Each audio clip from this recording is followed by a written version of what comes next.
Meeple Talk!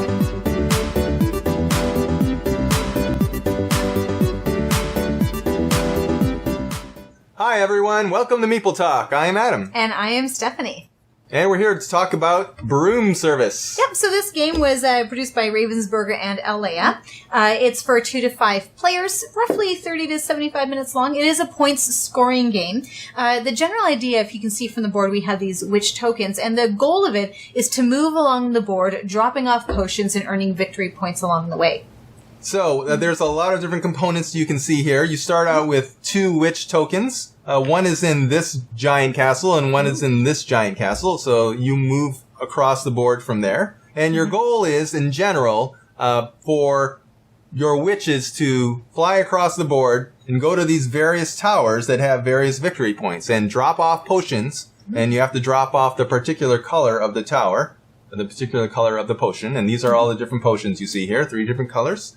And then you will score victory points. And as you score victory points, you mark them off along the track. There are 7 rounds in the game. There are other ways to score victory points. You'll see the clouds here. You can charm away clouds and get victory points for the lightning bolts. And then you have this deck of cards that you have a hand of cards that you use for each round, each of 7 rounds in the game. And then at the end, you score any additional victory points that are described on this card. And that's a really general overview of Broom service. Yeah. And even though, and I want to go into the board a little bit, you may notice that the board is colored with different sorts of regions, whether they're hills or valleys or mountains.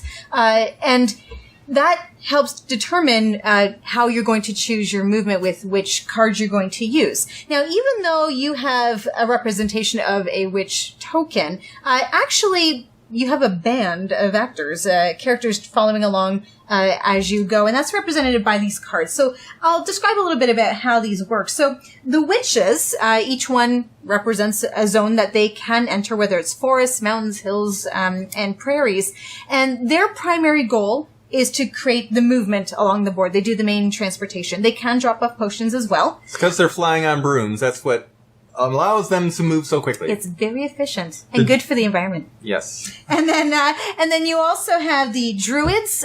So there's 2 of them, and they're the ones who their primary goal is just dropping off the potions. And then when it comes to how you actually gather your potions, well, you need to collect resources, and that's where the gatherers come in. They can either collect resources of a particular color or ones. And then finally, you have this pretty weather fairy. So these clouds that we mentioned earlier get charmed away. They represent obstacles on the board that you cannot pass through unless they're charmed away, and that's what the role of the fairy does. So you decide in your turn how you're going to select 4 out of the lot per round, and you're going to see, okay, which 4 are my best combination to move and gather and get those points. Yes. So on a particular round, so as I mentioned, there's 7 rounds, and I mentioned 10 because there are 10 event cards, but you're only going to use 7 in any particular game. So 3 of them will be out of the game, and those other 7, at the beginning of each round, one of these will be turned up, and then that represents a unique condition for all players during that one round. For example, this one says Black Market. Players who play cowardly this round may choose to take 3 victory points instead of performing the action. We'll describe what bravely and cowardly is in this game, and that's a very important component of the game. But basically, at the end of the round, we discard that one, and we pull up another event card. And when the 7th event card is pulled, then that's the last round, and that's how you know it's the end of the game. Yeah. So let's describe a little bit about what an actual turn or round looks like. So we gather up our cards here, and as we go, we're just going to pick any 4 that we want based on personally where it is we want to go and what goal we want to achieve. Everyone else is going to do their own set of 4 as well. Keep them hidden, keep them secret. So let's pretend these 4 are what I want to do. So let's say I'm the starting player. Each character can perform an action either bravely or cowardly. The choice depends on a couple of things. Bravely, you get more reward for completing that particular action. Cowardly guarantees you the ability to perform that action, but the rewards are smaller. So what did I mean before about whether or not you actually perform a bravely action? So if I decide, as a prairie witch, to go to my prairie and I bravely fly,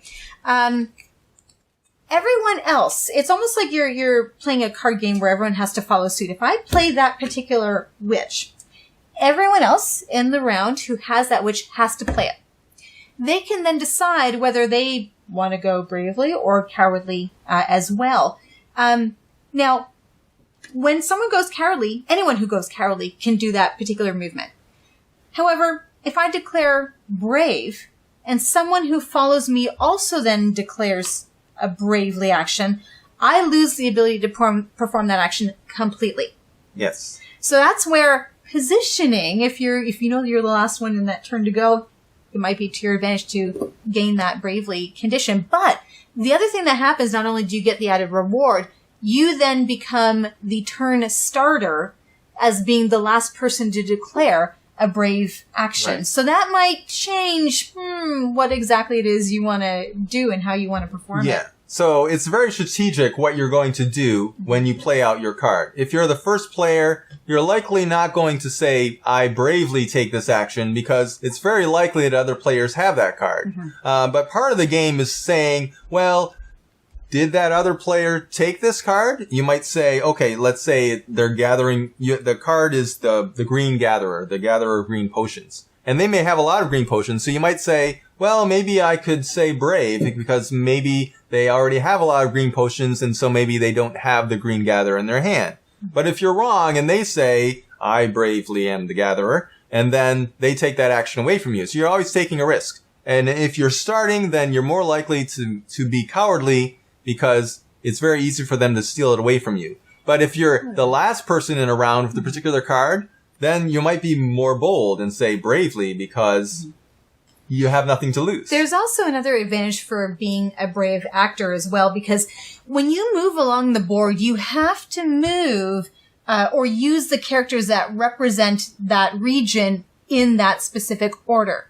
So if you're the first to act, you can essentially decide the order in which you play your cards. Because everybody else has to follow suit, if you're someone who didn't start the turn, you may wanted to play your cards in a certain order, but someone called, the Mountain Witch before and you weren't ready yet. Well, you have to play it. You might not be able to take advantage of the actual movement or dropping off capability, but you've exhausted that card. And then it throws the rest of what you wanted to do kind of out of whack. So that's, again, another example where, maybe being brave might be the best thing. So you kind of have to weigh the pros and cons of gaining the action, gaining the turn order, or getting the easy way. So throughout the game, you're basically playing out these different cards and moving across the board. And in the corners are, I would say, greater victory points for the towers. So a lot of people are trying to move quickly to get into the corners and score a lot more points, but then you have to take more movement in order to get there. So there's,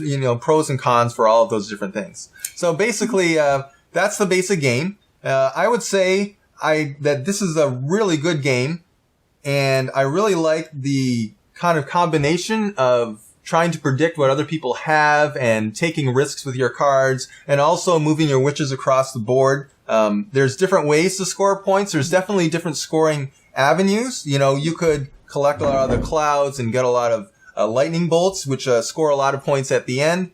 Even if you have sets of resources, like one of each potion and a wand, you'll get a certain number of extra points for each set of those. So you might even want to collect those for at the end of the game. So there's different things that you can do. And I think it is a really well put together game. I think there's a lot of strategy. There's a lot of social interaction, because you're always thinking what other people are going to be doing. And you have a big influence. You can steal things away. A lot of these castles, or towers, I should say, when you put the potion on, then nobody else can use that tower anymore. So you can take things away from people that they're trying to get.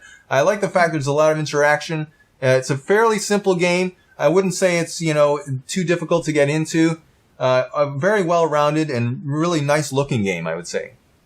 And I would have to agree. And I think I want to add to that is that one of the things I like about the game, it's a sweet-looking game. It's witches flying around. It's very simply designed, so it's a very lighthearted feel.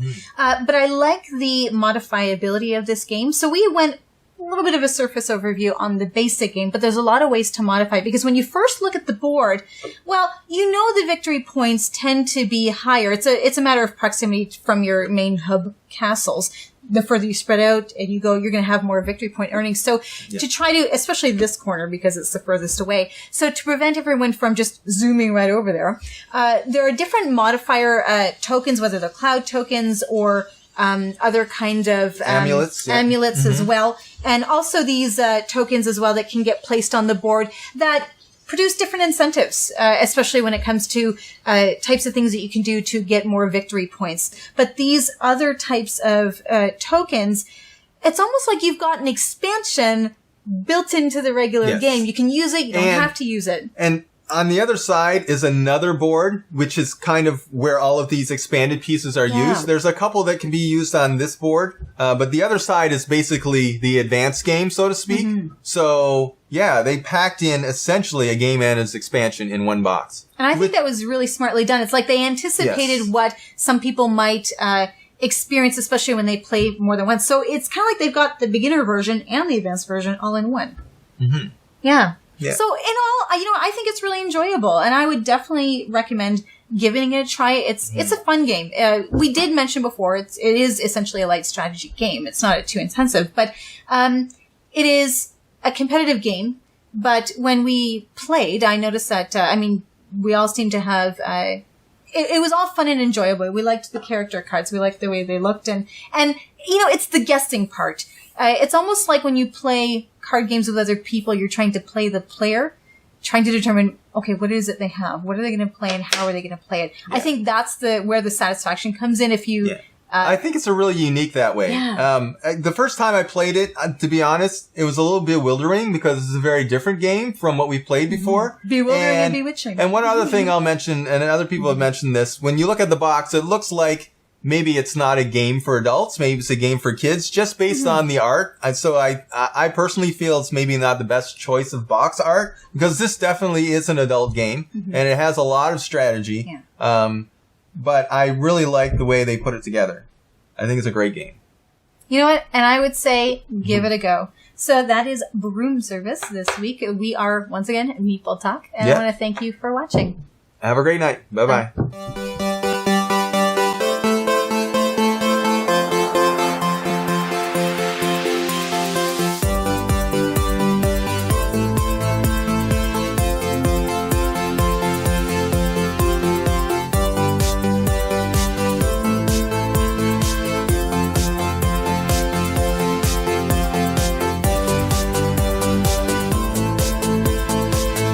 So much for watching the Dice Tower videos. Find more great videos and reviews, as well as our top-rated audio podcast at Dicetower.com. You can also find other great shows at Dicetowernetwork.com. I'm Eric Summerer, and you've been watching The Dice Tower. The Dice Tower is sponsored by Cool Stuff Inc., where you can find great games for great prices. Cool stuff in stock. Check them out at CoolStuffInc.com.